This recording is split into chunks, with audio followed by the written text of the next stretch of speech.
అసలు ఆ మిస్టేక్ ఎక్కడ జరిగిందని ఇవన్నీ కూడా పోస్ట్ మార్టం చేసుకోవాలి. కాకపోతే నేనైతే ఒక్కటి చెప్తాను జాఫర్, చెప్పి తగలడు. తన ఓటమికి గల కారణం తానే తెలుసుకోవాలి, అది కూడా మా సమక్షంలోనే.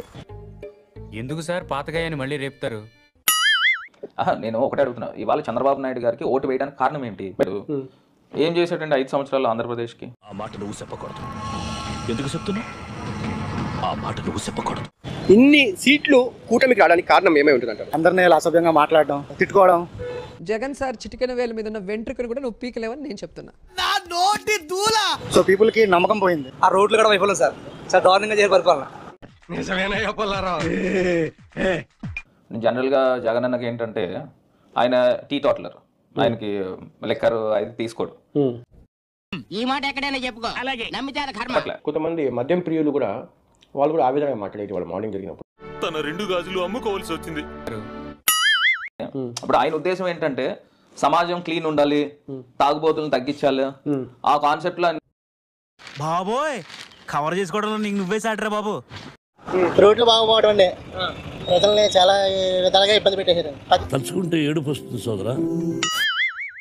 వర్క్ మాత్రం రాజమండ్రిలో భరత్ గారు బాగానే చేశారు సార్, అది మాత్రం 100% కరెక్ట్. నాయుడు గారు మీరు ఒక్కరే సార్ నన్ను పూర్తిగా అర్థం చేసుకుంటే. కరెక్ట్ రాజా, కరెక్ట్. ఏం చేసింది గత ప్రభుత్వం? మెయిన్ ఎంప్లాయీని బాగాలేదు కన్నా దారుణంగా ఎంప్లాయీ పట్ల శాడిస్ట్ లాగా బిహేవ్ చేసి ఒక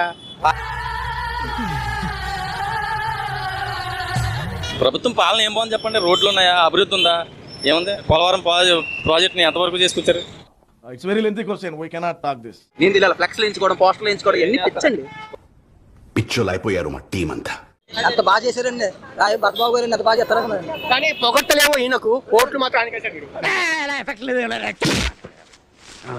మన రాజధాని పూర్తయిందా? ఏమి పాలన బాగాలేదు, మారారు. రాజమండ్రి ఉంది, మరి రాజమండ్రి నేను డెవలప్ చేసినంత రాజమండ్రిని గతంలో ఎవరు చేయలే. నీ గురించి నువ్వే పంపు కొట్టుకుంటుంటే నీ కాళ్ళు నువ్వే పిసుకున్నంత సీపుగా ఉందన్నా.